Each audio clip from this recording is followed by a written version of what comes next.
Hello and welcome, everyone. Thanks for joining us for this exclusive session, Everything You Need to Know About Crypto, presented by Community Banking Brief and sponsored by Quantivate.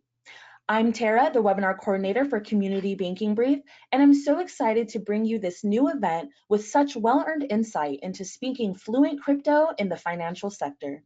I'm really looking forward to hearing from Ryan McInerney today and what I'm sure will be an illuminating and valuable conversation.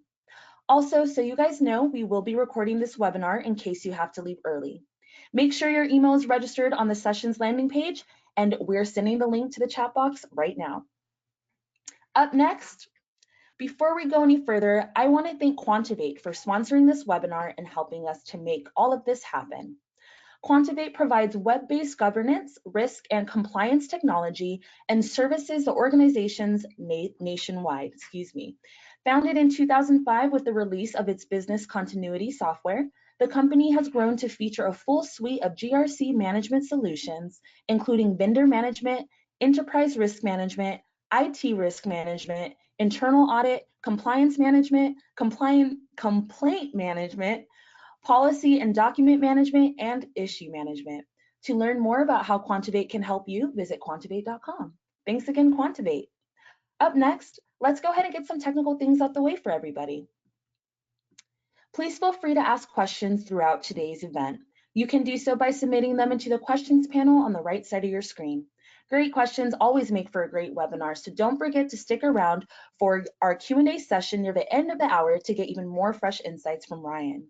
My wonderful colleague Tori will be fielding your questions today. She'll be happy to answer anything you might have, so pull up the questions panel and say hello to let her know that you're listening.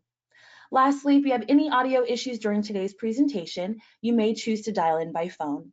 You can do so by selecting the More button in the upper right portion of your screen, and then select the Switch to Phone option. The numbers are on the screen now, but Tori can relay them to you at any point if you need them. Up next, today we will be hearing from Ryan McInerney. Ryan brings a wealth of regulatory experience to the Risk Scout compliance team as a former national bank examiner with the OCC. At the OCC, he was a member of the agency's lead initiative and undertook complex examinations spanning a variety of risk areas and business lines. Ryan is a former member of the OCC's Northeast District Communities for Compliance and Commercial Credit. He brings strong business sense to his banking expertise, having received his master's degree in business analytics from UVA's Darden School of Business. And with that introduction, I'm gonna step out of the way and take it away, Ryan. All right, thank you very much. So I know in our title today, we say everything. I think everything might be a tough word to fulfill, but we'll do as much as we can to get you all a good understanding of crypto, what's happening in the market, what the basics are, and kind of some of the players, some of the things that are happening now. And so we'll start off on that with the basics. Some of you may have already known some of these, but it could be informative to individuals that are kind of just getting into the crypto space. So the first thing we start with is just what is cryptocurrency? And so cryptocurrency is a digital or virtual currency secured by some sort of cryptography and based on a network that's distributed amongst a large number of computers, which are going to be referred to as nodes typically. And so we break that down. You look at the blockchain itself, which is one piece. The blockchain is the shared immutable ledger that facilitates the process of recording transactions, tracking assets, and business network. Now, these shared ledgers weren't really a new concept when it came to cryptocurrency. There were different systems in the Middle East where you had different points of individuals, and those individuals recorded transactions and settled up with one another. So the idea of a shared ledger across individuals or points has been around for quite some time. The implementation of it into the computer side of things is where we get to the blockchain. A node is going to be that computing device that shares a part in a larger network. The nodes end up being some of the individuals that are actually doing the work. So if there's some validation, if there's some sort of consensus that needs to happen, that's occurring with the nodes. Now, some of the other vocabulary that you're going to see and have been seeing flowing all over the place would be non-fungible tokens. And I've heard a lot of different questions about what actually is a non-fungible token. I think a lot of people are going to be familiar with the Bored Ape ideas. That's what the image is on the screen. And so a non-fungible token is a kind of digital asset that can take the form of GIFs, tweets, really anything, and they can exist on the blockchain, and give the buyer digital ownership rights. Now, when you see the word fungible, which I think for a lot of us, it was the first time we'd ever seen the word fungible, might have thought it was something related to mushrooms, something along those lines. No.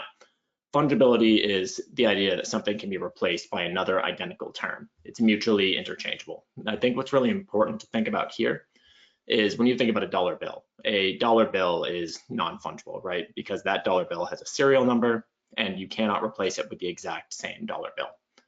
Now, if I was to replace it with a different dollar bill, that doesn't mean I lost any value, but the fungibility of those different bills, those aren't interchangeable. I can't have that exact bill twice. That's going to be the same idea with a lot of these NFTs. So how and when are NFTs actually used? Supply chain, logistics. So when you think of tracking numbers, when you think of maybe labeling a package or something that's that needs a unique identifier, that's when a non-fungible token could be used. In the same idea where a box would have X number, it can be replaced by another box, but it's not going to have the same value, maybe won't have the same contents, or there's something that you want to understand in the tracking process. That's when these unique identifiers become very important. And the fact you can validate those unique identifiers with some sort of consensus-based network makes it a lot easier to track ownership. When it comes to art and luxury brands, that's when we think about things like the Bored Apes network. One really important piece to think about when you're looking at art with NFTs is just because it is art that is an NFT doesn't necessarily mean it's going to hold value. So when you're thinking about, well, what's the value of me purchasing this specific image? Maybe whoever released that image released 500 of them. Go back to the dollar bill example. If we have 500 of the same image, it can be replaced easily. I won't get that same exact one with the same identifier, but I can find something with equal value and equal representation of what it's supposed to be. So when you're thinking about the art side, just one of the considerations is how unique is this really and how desirable is it really? Digital identity is another great idea for the NFTs. When we start to think about digital IDs or ways to verify who we are online, NFTs will more than likely start to be something that's used more frequently, particularly in an age where we're seeing so much fraud. And I mean, think about just going on Snapchat, you can put a new face on. With the advent of AI, the ability to change a voice, change a face, unique identifiers digitally are going to be very important for verifying identification. And then lastly, events and ticketing. Probably kind of beating this over the head for y'all, but again, it's a unique identifier for something specifically. So I could have tickets at an event that are uniquely identified with these NFTs, and I can use that as my identification going into some sort of event, whether that's physical or virtual. Another question that I get frequently is just about wallets. And so when you think about a crypto wallet versus your normal wallet, there actually are a lot of similarities. But the biggest difference is that my physical wallet can hold a physical currency. The actual asset is held in the wallet with my real wallet.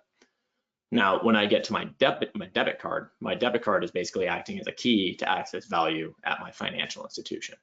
Similarly, with a crypto wallet, the wallet's not going to be holding the store of value, the cash itself, same as how my debit card isn't holding the actual store. It's not the store of value, it's access to that store of value.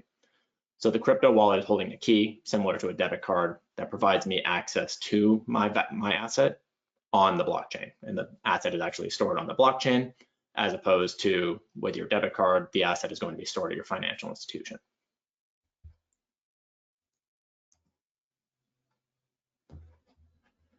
Now, when it comes to cryptocurrency maturing, really going through its entire life cycle, when we started out 2009, that's when Bitcoin was actually first released into the world, into the wild. It's been 14 years since that point, and there's been a lot of change. So Coinbase launched in 2012, a lot of initial coin offerings over that same time period, say with Dogecoin, Ethereum, about 20,000 other coins during that period. And over that time as well, you saw massive increases to the values of cryptocurrencies, massive increases to the market cap of cryptocurrency, and a lot of adoption from individuals. Now, when we think about the actual adoption side of things, forgot about this little arrow. Yeah, so we're that little kid right there. If everyone, I mean, if I had the choice, I'd go back to middle school, and that's where cryptocurrency really is in its life cycle. But when we look at this adoption pace, people going into the cryptocurrency side of things, this pace of adoption actually is precedented. Typically, when we're looking at adoption of any major trend, it takes about 30 years. So what you're seeing here is the adoption rate for the internet versus the adoption rate for crypto. Just plotted year over year, it's very similar. And as we continue to go, we have about 16 more years until that 30-year cycle is fulfilled. So it's pretty safe to assume that there's going to continue to be adoption in the crypto space. There's just so many different things that these tools can do, whether it's blockchain, whether it's distributed ledger technology, or whatever it is. There's a lot of different ways for this to be adopted and used by consumers, governments, whoever it might be. This is one of my favorite charts, just thinking about it, because when we look at how the internet actually came onto the scene, you know, there were bubbles, there were websites that came up that had all this value, pets.com, and then just disappeared. And we're watching that same sort of trend happen with crypto. But overall, the technology itself is a game changer, and it's something that's permanently altered how we're going to do business and interact in the future. So one of the poll questions, which I think we can do on this webinar, is would you consider using blockchain as a risk management or process improvement tool?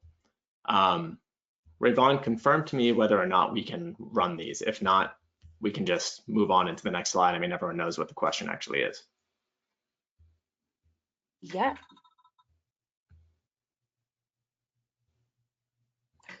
Yes, we can. Sorry about that. Nope. It kind of cut out for me. So let me go ahead and bring that up for you. So actually, what we can do is if you guys want to go ahead and get your answers into the chat, we can go ahead and do it that way, and then I can read off what most of the audience is saying. Sounds like a plan.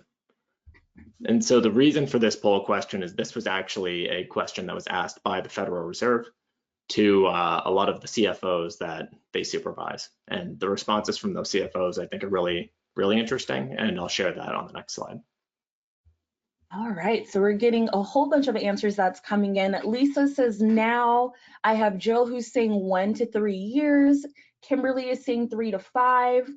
Irene is saying now. I have one that says probably not, but most of these are between now and not happening in 3 to 5 years. All right. That's, you know, I think that's going to line up a lot with what these responses actually were. So looking at prioritizing crypto, decentralized ledger technology in general for growth and development over the next 2 years, a lot of people were thinking, I don't really know what I'm going to do with this over 2 years. And I think that goes pretty much in line with what I've heard from a lot of different people about this. They know that the technology is important, but they don't know exactly how they would implement it now. So within 2 years, those CFOs are saying 34% of them, no priority for this. But what's interesting is when we shift that out 2 to 5 years, there's an understanding that it will have some level of importance, whether or not we know exactly what it will be or not. And so that 34% drops to 17%. And now the majority selection in that category is medium priority. And when we look at that kind of 3 to 5 year or even now, that's really upping the priority there, where you have 80% of people that have some level of priority for that. Now, that's the growth and development side. When we look at the risk management side of things, I think it's even more interesting because, again, we understand that the technology matters, but we don't know exactly what we're doing with it. So on liquidity risk management or any other sort of risk management that's happening in a financial institution, these CFOs over the 2 years are saying, within 2 years, there's no way we're using this. 64% of people are saying doesn't matter. But again, it becomes really interesting when we look longer term. There's an understanding that something will have to happen there, and that drops down to 33%. And then the more important is, you know, neutral, less important, but it's something that actually matters when needs to be considered. And so I would encourage you, whatever your role is at your company, whatever you're doing, just thinking about where could crypto affect us in terms of even just distributed ledger technology, whether it's NFTs, something or another. where is there a place for maybe a risk management change? Where is there a place for this to be kind of at least thought about in strategic conversations? I'll leave that up for a second if people are still mulling it over.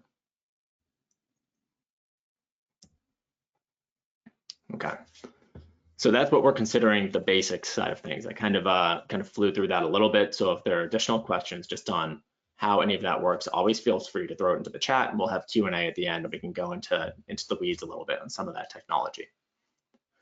So what we're going to go through now is what's happening currently. Some of my favorite parts of presentations when I go to conferences or when I hear people speak is the understanding of really what's current, what's happening, why should I care about this sort of thing. Now, first thing to look at is just the volatility of Bitcoin, the volatility of the market in general. I don't think this is going to be a surprise to many people. I mean, we've seen just massive ebbs and flows, and that's been throughout the life cycle of cryptocurrency. There's a quote from Warren Buffett, which I use pretty much all the time, because I find it quite entertaining. But it's when the tide goes out, you can see who's wearing pants. Similarly, I think when you're looking at the market capitalization of cryptocurrency, every time you see these massive dips, you see a lot of coins kind of disappear from existence. The ones that didn't have the best business use case, maybe didn't have the strongest funding profile, you see them pull out. There's this massive kind of fear throughout the industry, and then the major players, the ones that have strong business sense, that have utility, start to climb back up. And so you end up with this kind of peak and valley trajectory for some of these major cryptocurrencies.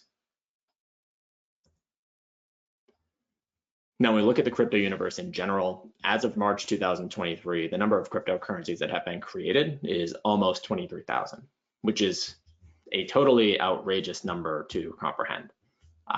If I was asked to name 10, 20 cryptocurrencies, I might be able to do it. If you start getting me up to 50, 100, I'm going to have a lot of trouble.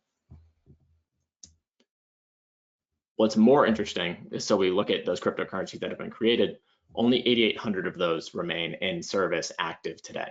And so that Warren Buffett quote really brings out the fact, I mean, you look at almost 2/3 of this industry since its inception has also died. And we look at, like, say, for example, the success rate for startups, it's a similar idea. You have these projects, these companies that are popping up for good purposes or for bad purposes. And they can either survive or they can't survive. And the majority of them are not surviving. They're not finding that business use case. They're not finding the ability to have funding, have revenue, whatever it is that actually keeps them functioning and part of the cryptocurrency economy, the general economy.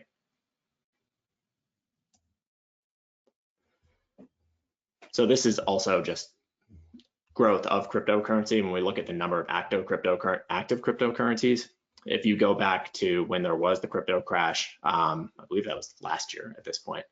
It's really confusing how fast time has been going by. But you can see when that crash actually occurred, there's either two things that happened for the number of cryptocurrencies that were active at that time. Either A, the number of cryptocurrencies that were coming onto the market continued at the same trajectory, but so many more came out. The next slide I'll show you, it's probably not that one. Option B is there was just this massive stagnation in new crypto activity, new deals coming onto the market, and probably a similar level of kind of decline in the existing cryptocurrencies. Always those cryptos that didn't really find their use case and are starting to go into that inactive category. And so what I'll show you next, just kind of on the growth of crypto in general, the new coins, the new deals that are coming onto the market, is venture capital investment in the cryptocurrency space. And so we go back to right before the crypto crash, 2022 first quarter, you'll see that right over here. Just for that quarter, you had almost $13 billion in VC activity, and the number of deals was approaching, what's that, around 1,000. So a lot of investment, massive investment. Now, when you look at that in 2023, the first quarter, that's almost reduced by 6 times in terms of the amount of money invested. The money's down to almost 2 billion instead of 12 billion. And the deal count dropped from a little over 1,000 to a little over 400. So in terms of new cryptocurrencies, new deals that are coming into the market, it's kind of been a winter. It's been crypto winter. There hasn't been as much of that. And that's not to say that there aren't individuals, companies, cryptocurrencies that are seeking funding, seeking these deals. There's just less appetite and less availability for it. Now, a lot of the ways people that follow cryptocurrency, that really kind of stay up to date in this market is just following different crypto influencers, things like that on Twitter, stuff like that. Now, the first time I heard about it was through this tweet, was crypto venture capital stares into the abyss, because a lot of people were concerned about the level of VC activity that's happening here.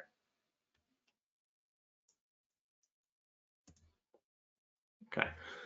Now, I know I talk fast and I'm providing a lot of different information. So while I would like to think that I'm the top version of this image, I am certain a lot of you are seeing me more as that bottom version. Now, I'm not super mad about that. I think Ace Ventura was a wonderful movie. So if I can emulate Ace Ventura in any way, shape, or form, I'll take it.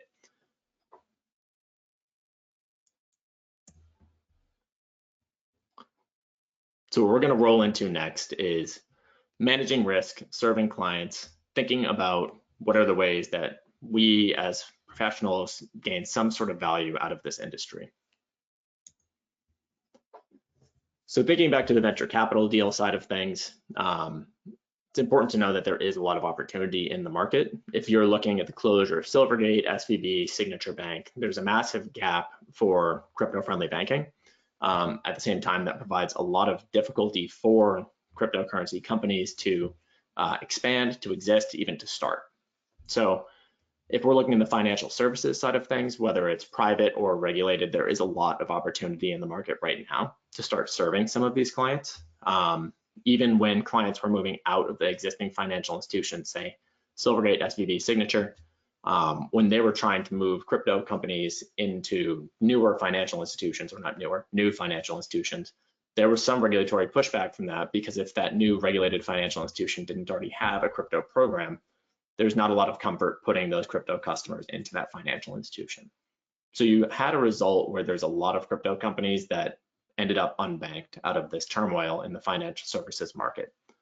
Now, that's really unfortunate for the crypto sector, for the growth there, but it is an opportunity if you have it for even providing some sort of private funding, providing deposit relationships, or at least linking the ability for some of these companies to find those sort of relationships. And again, this is Twitter. This is a lot of the crypto news you'll find in Twitter. There are also some great newsletters if you look into them, just trying to get some updates on price movement, different factors that might be occurring, because a lot of it's not coming through mainstream media. It's through a lot of these kind of crypto followings that are on Reddit, Twitter, and elsewhere. Now, the reason I was talking about kind of that regulatory almost pushback against moving the crypto into some of these financial institutions is we think there's a way that we can kind of block the risk, make sure this isn't something that affects us. But at the end of the day, we're really not seeing the forest through the trees when we're thinking about that. It's like, I can put this fence up, say there's not going to be any crypto activity at my financial institution or at my business. You think that's working, but really you can step over that fence. There's a lot of different ways for crypto to end up kind of rearing its head and becoming a factor. Say, for example, if you're looking at transactions and you think, okay, yeah, this is just a Venmo transaction. You don't know if that's a Venmo transaction going for crypto. You don't know, say the same thing for transactions that are going to Robinhood, something like that. There are sources where things are being transferred in cryptocurrency, or they're at least going through some sort of crypto touch point, and there's not a great way to identify that.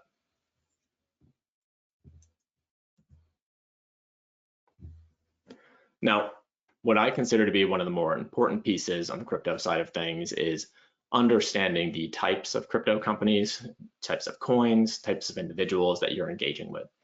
One of the things at RiskScout we care about is stratification of risk within a category. So we don't just blindly say, yeah, I don't touch crypto, try and put that little fence up, and now there's a massive industry that can step around the fence.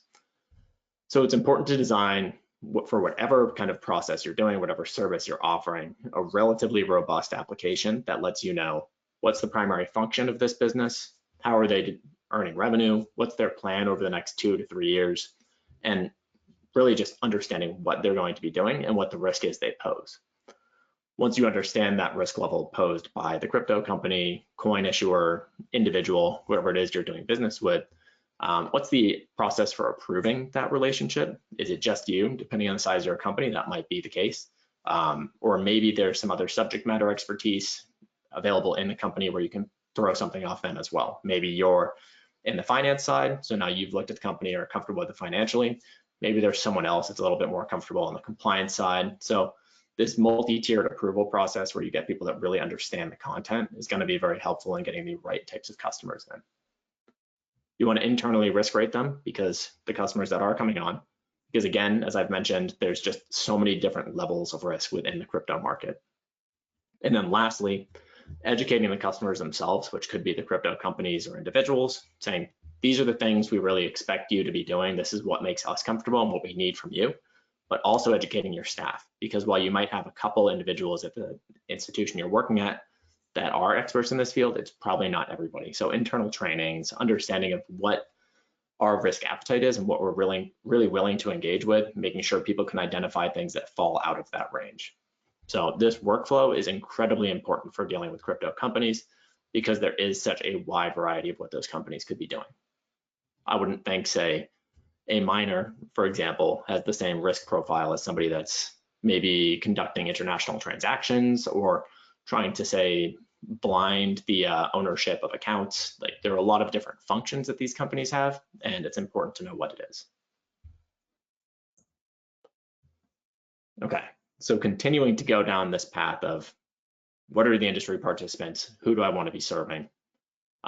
During COVID, I, for the first time, had stopped traveling for work. I'm sitting at home and I wanted pineapple, but I had never cut a pineapple myself. And I learned quickly that that is a far more involved process than I actually thought it was. But I think it's a really good analogy for understanding who am I going to serve.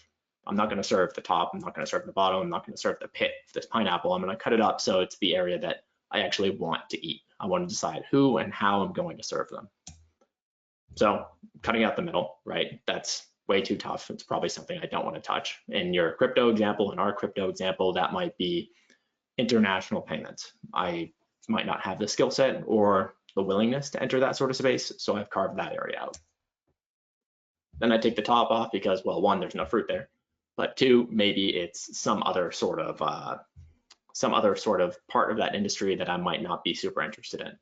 Maybe they are Bitcoin ATMs, and those ATMs are located, let's say, in cannabis stores or something along those lines. So I've carved out that as another one. And then I might want to just be serving something within my geographic area because I understand that area a little bit better.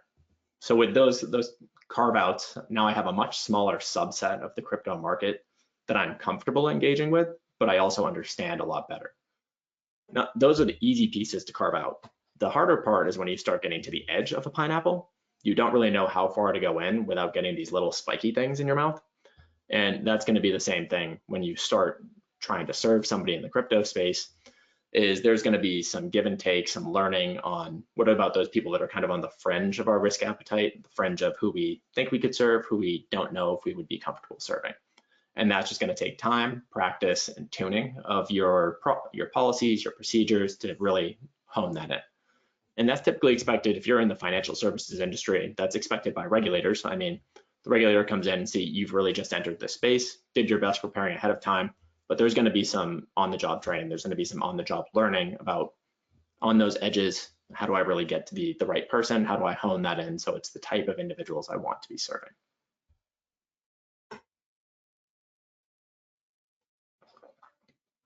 I have gotten much better at chopping pineapples, by the way, so just want everyone to be aware of that.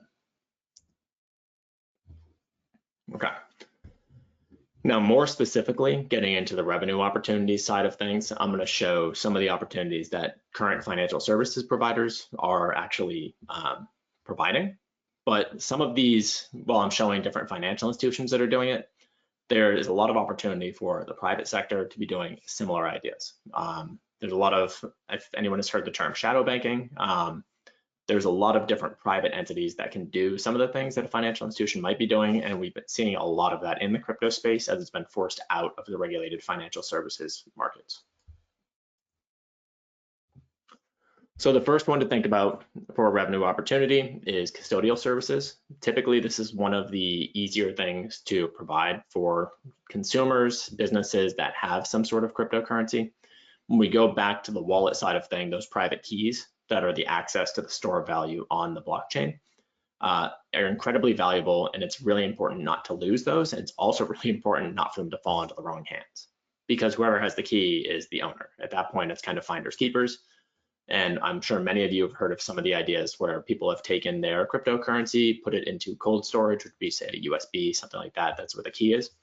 And then they lose that USB. And now you have somebody, this actually happened, somebody excavating a dump, a trash site, and trying to find this USB because it has access to like $100 million worth of Bitcoin on it.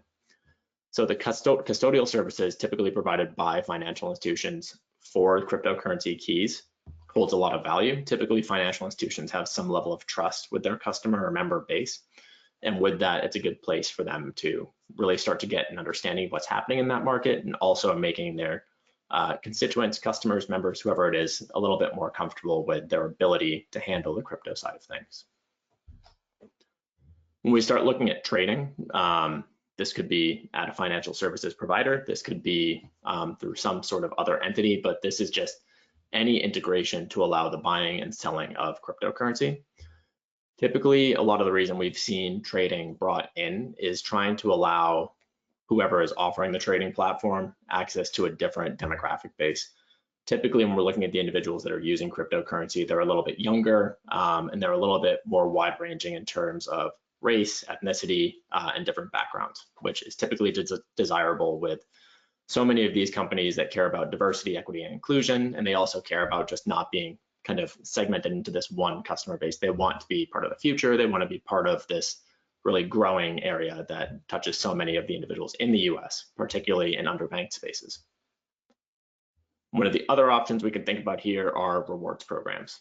So offering crypto through transactions, similarly to really any other type of reward program. When you think about rewards for travel, when you think about rewards for, say, dining, any of that sort of thing, instead of providing points for travel or points to maybe go shopping, you can provide cryptocurrency. And that could be a specific cryptocurrency. There are some companies that say, yeah, whatever the amount is you spent, we'll give you Ethereum, we'll give you Bitcoin, maybe we'll give you a choice of the two. It's typically not, we're going to give you one little piece of the 8,000 different cryptocurrencies that exist. It's something that they trust a little bit more, just want to give somebody some access and some account for that. And so all of the financial institutions you see on the bottom, those are aligned with the different revenue opportunities that are being provided here. At least they were, some of them could have changed. When we look at the lending side, lending, you see a lot of it in traditional financial services for crypto, but I think you see far more of it in private placement. One of the really important things if you are lending is just being highly over collateralized on what you are lending for, whether that's mining equipment or something else. It's highly specialized equipment. And so if there is some sort of loss, or say the market declines like it did last year, the value of that equipment is going to decline because they can only create so much, or they can only mine so much a cryptocurrency. And if that value has fallen in half, then your revenue is also falling in half in terms of how much you're receiving from running those machines. But your cost of energy, your cost of labor, things like that haven't changed. So the volatility in price can significantly affect machinery, the value of that machinery. When we look at stablecoins, we're seeing a lot of use in different countries, particularly where they're trying to find some way to access US dollar value, but they can't necessarily get to it. So US dollar coin, for example, that stable coin is just a good way to kind of avoid some of the currency woes that you might see somewhere like Venezuela or other areas that have really high inflation and their money is kind of devaluing as soon as they get it.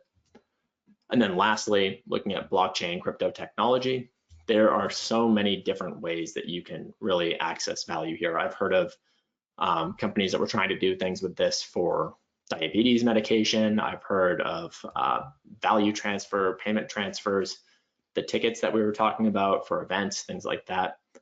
Really, there's just so many applications for blockchain, for crypto technology. I would highly recommend just kind of going out there and reading some of the things that exist that aren't just, yeah, this has value, it's digital gold. There's a lot of practical application, practical projects that are occurring that are really cool to read about. So the next piece we're going to jump into is just identifying crypto transactions in general. A lot of times when we're just seeing transactions that run through financial institutions, I think this is one that's relatively interesting. I kind of alluded to it earlier. So for one of the ways to identify those transactions is looking at transaction characteristics. Typically reviewing for the receiving, the originating parties. If it's something that's going through Venmo, Coinbase, etc., that's a pretty good way to identify. The problem with things like Venmo, right, is half those payments are just peer-to-peer payments. They don't actually go onto the crypto side of things, but some of them are going into the crypto side of things. When the crypto crash occurred, one of the things that different financial institutions had been doing prior to that was measuring the outflow of cash from their financial institution into the crypto markets. And they were doing that by looking at transfers to Coinbase, potentially Robinhood, but mostly Coinbase and Venmo. Now, when the crash occurred, they were still measuring those flows, and they saw that actually a lot of the money had started coming back into financial institutions because it was kind of a flight to quality, a flight to trust. And so being able to identify whatever your actual company is, if things are flowing from crypto or things are flowing to crypto, why is that happening? What's kind of the indicator or the reason it's actually occurring? And is that something that you can derive some value out of? Can you potentially provide an on-ramp or an off-ramp for crypto that makes it easier for your consumers, the people you're associating with, to access the crypto market? Is that something they care about with you? On the transaction behavior side of things, this is when we're starting to look at anti-money laundering, Bank Secrecy Act, really making sure that whatever is occurring in our business, in our company, is legal and allowed. So checking for structuring, this could be structuring, if you aren't familiar with it, is trying to circumvent reporting thresholds. So if somebody is trying to, say, provide smaller deposits, smaller transactions, you see a lot of things flowing through, maybe going to a lot of different accounts, all coming from the same person. That could be a way to try and circumvent a reporting threshold. That's a really important thing to check for. We look at money mules. There's a lot of this with crypto scams where essentially people are being tricked into taking, say, somebody else's money, moving it, and then providing it to a third party. By doing that, they kind of obscure the trail. This is called layering in the money laundering process. They obscure the trail of the originating party and the receiving party. There's a lot of different scams with this. Some of them will be love scams. The love ones are pretty frequent, where someone's saying, oh yeah, we've been dating for 6 months online, I've never met them, but they keep asking me to take $5,000 that they've deposited in my account and then distribute that to maybe a couple other individuals in the US or some other country. The dangers of that sort of things, it could be terrorist financing, it could be money laundering. Either way, that's not something you want to have people engaged with. So if you see this, it's really important to talk about. There are other ones that might be trade-based kind of schemes on the mule side of things. So inserting a third party between a trade relationship. And now I'm kind of taking the money, it's all getting where it needs to eventually, but I might be inserting a couple other stops along the way that obscure where funds had originally started. That's a really cool one to look up that I'm not going to get really into the weeds on because I will lose everybody. But the scheme is called cuckoo smurfing. If you Google it, really interesting, kind of fun to read about. It's based on a bird, cuckoo bird, because they lay eggs in other birds' nests and trick them into raising them. Just wild activity. The last piece to look at on transaction behavior is crypto tracing. So if you're actively starting to get involved in crypto, it's something where you're really like focusing a business line on this. It's important to know what exchanges cryptocurrency that's coming through you has gone through before, because some of those exchanges might be sanctioned. They might not be BSA regulated, Bank Secrecy Act.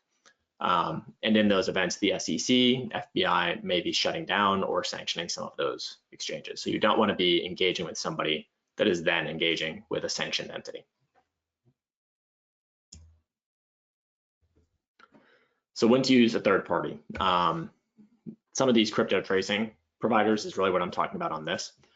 When you're supporting high levels of crypto payments, where you're intentionally entering the crypto space, I think it's really important to have some sort of tracing. If you're starting to try and segment, you're starting to try and get a specific subset of the crypto industry, you might need a third party depending on the volume to kind of help with that workflow. You might not if it's something that you really aren't entering that strongly into. But if you're doing high volume, a lot of work, I think it's important to find trusted partners to understand what's going on in the space, make sure you're doing it the right way, you aren't missing something. So I think I kind of just hit the why here, but sometimes I don't look at my slides, so we'll just skip over that.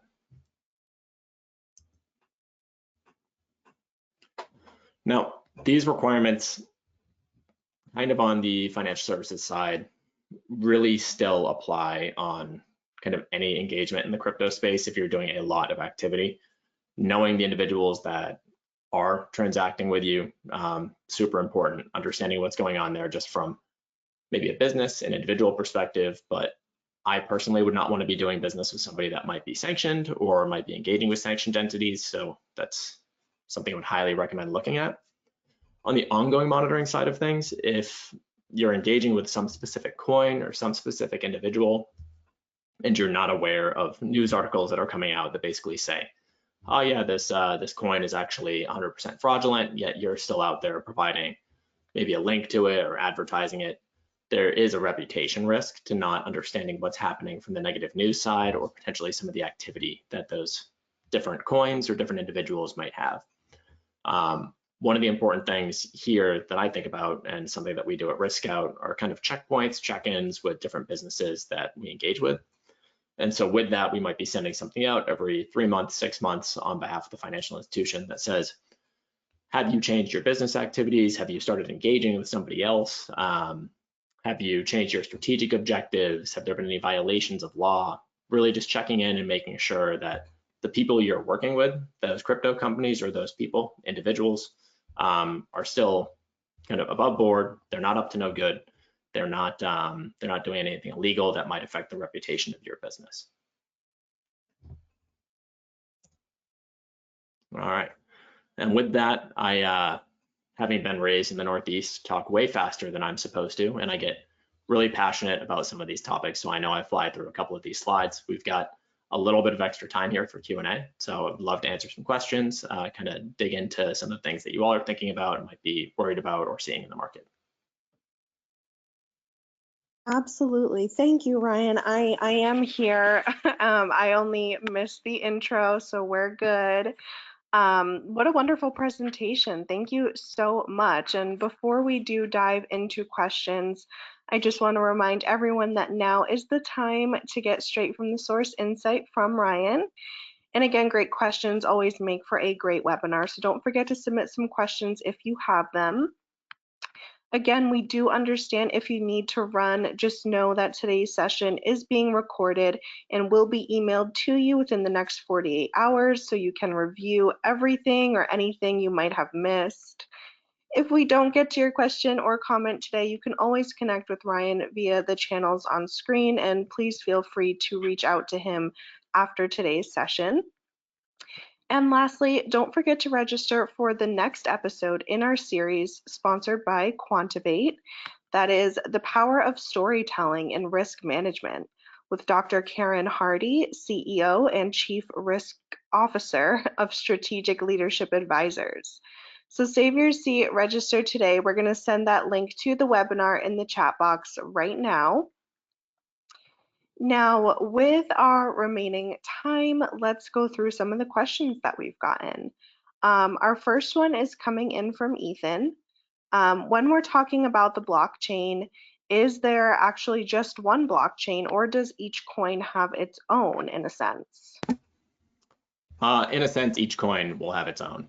So typically you're going to have some shared network, and that shared network is related to that specific coin most of the time. There are instances where coins might be built off of another coin. So when you hear about Ethereum, you hear layer 1, layer 2. There might be things built off of that layer 2 that then rely on the Ethereum blockchain. So it could be kind of an amalgamation of the two of those, but typically the coin has in some capacity its own blockchain. Okay, makes sense. If there are any follow-ups to anything that we talk about in our Q&A, please go ahead and feel free to put those into the questions panel as well. Our next question is coming in from Erica. If we're trying to collect a debt and discover assets, what information should we ask for from the debtor to find out where they keep crypto and how to access it? Oh, that's a great question. Okay, so let's see. There could be a couple things you could do there. If you find a wallet if you can do any tracing on that wallet, because everything that's occurring on the blockchain is going to be essentially public. There was a thought for a while where some of these parties were saying, oh, we'll launder money through the blockchain. And then they essentially just provided a map to everyone they engaged with. So if you know the name, the number of the wallet's going to be super important. To actually collect the asset itself, you'll then need a private key. But figuring out what that wallet is or who that wallet is engaging with, you can then figure out if they were trying to move money away from you. And at that point, it's probably a little bit harder to collect, but you might know where it is. If they're kind of better at the debt aversion side of things, they're probably going to transfer that through just a wild number of other wallets. But if they're worse at it, maybe it's one stop away and you can find a way to stop that movement.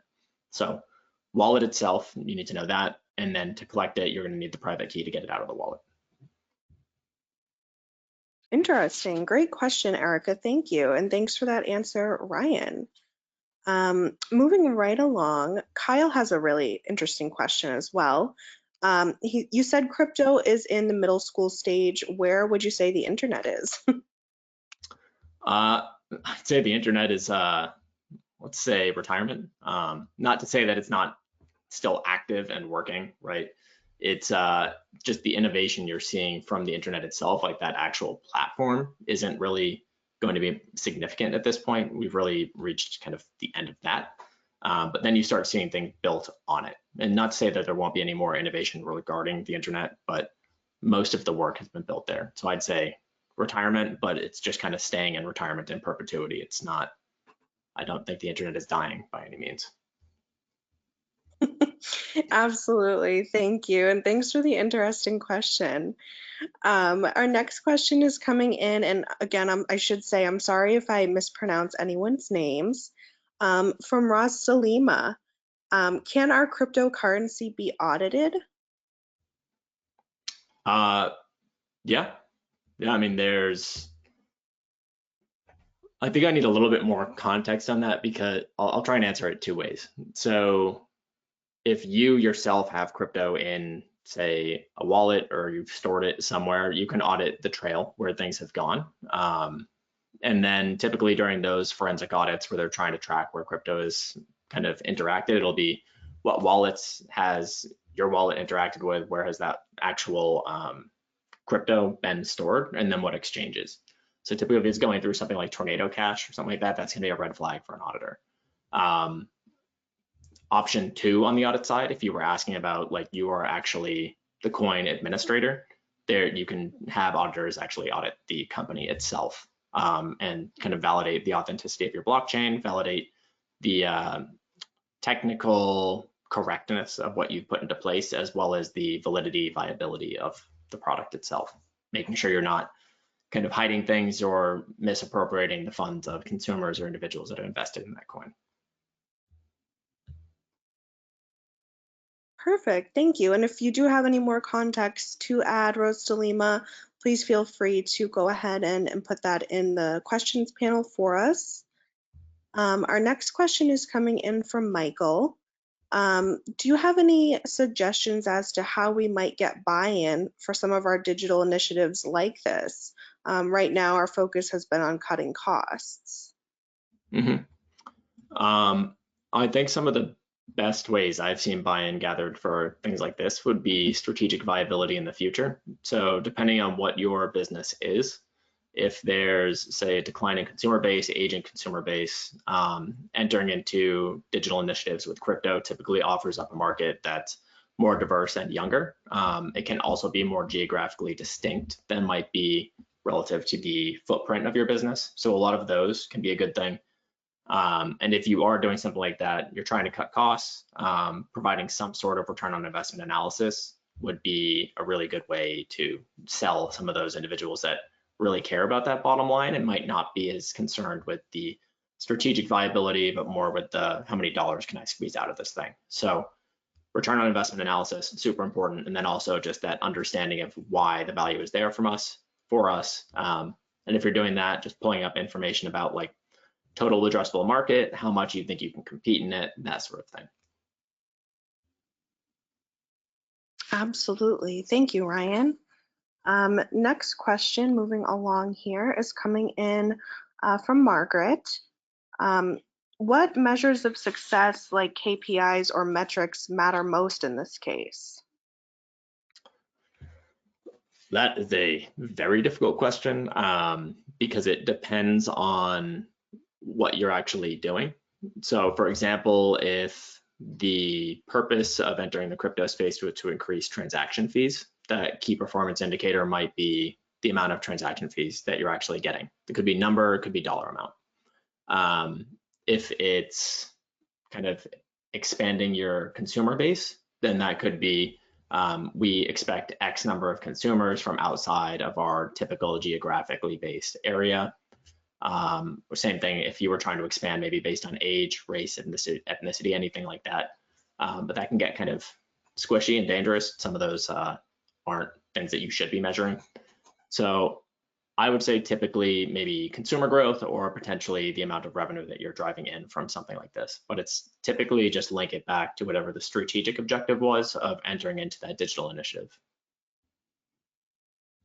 Yeah, that makes a lot of sense. And if there's, again, any follow-ups, feel free to share those with us. We have a good question coming in from Eric. How do you see this tying into AI, if at all? Okay, that's a good question. I'm not sure 100%. I can see it becoming a little bit easier to scale some of these because when we look at AI, some of the really important pieces are going to be the automation of coding and kind of like human in a loop processes. So if I have the ability to reduce the amount of time it takes me to code something, or at least it gives me kind of like that base and then I can work off of it. Similarly, placement of, say, on the NFT side, we have these IDs that we might be putting on, say, like tickets or something like that. I could potentially automate a lot of that process just from the human side, and then link that into whatever I'm doing on the crypto side, and kind of link those pieces together. Whenever I think about the value proposition of AI, though, it's look at what the company is that's doing something, whether it's crypto, whether it's anything else, and then how do I create some sort of human in the loop process where I reduced a lot of the human workload, but then I can verify that the AI is doing something correctly and placing things correctly, some sort of audit process, or even just being one of the pieces that's connecting some of those things together. So my expectation would be manual processes that are involved with this, potential placement processes getting ramped up with AI, making it a little bit easier there. Yeah, there's definitely that spark and that rise in AI and the talk around AI happening now for sure. Thank you. So our next question coming in from Bwalia. Do you think lack of regulation in the US is stunting the growth of crypto? She's thinking about Ripple's most recent purchase of Metaco.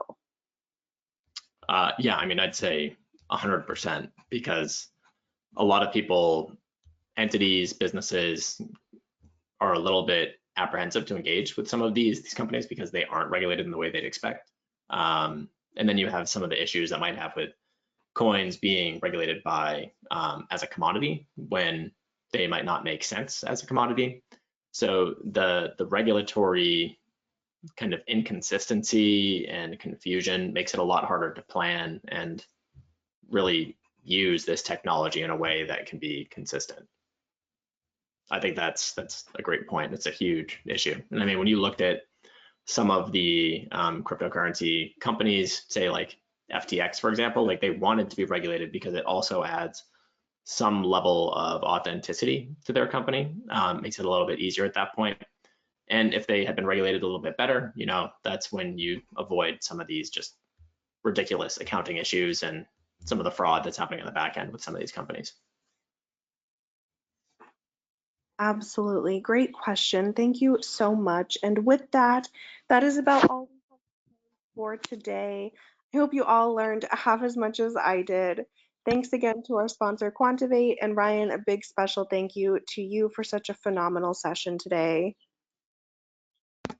Thanks, everybody. Thank you. Yes, thank you all who joined us today. I'm Tara, and I hope you all have a great rest of your day, great rest of your week. Take care.